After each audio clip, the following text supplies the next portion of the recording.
Can't your computer start? Just follow these simple steps. To turn on your computer again.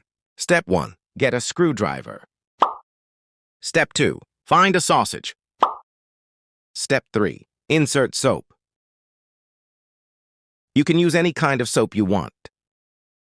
Just make sure you clean every part of the computer. We want it very clean for the next steps.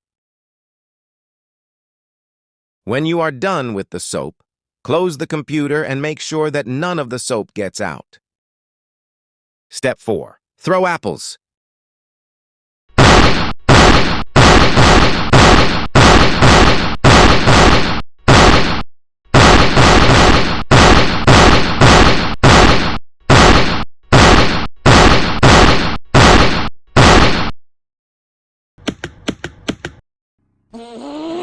Step 5. Hit computer with sausage.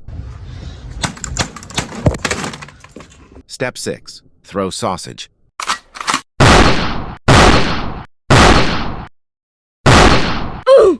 Step 7. Put berries in the computer.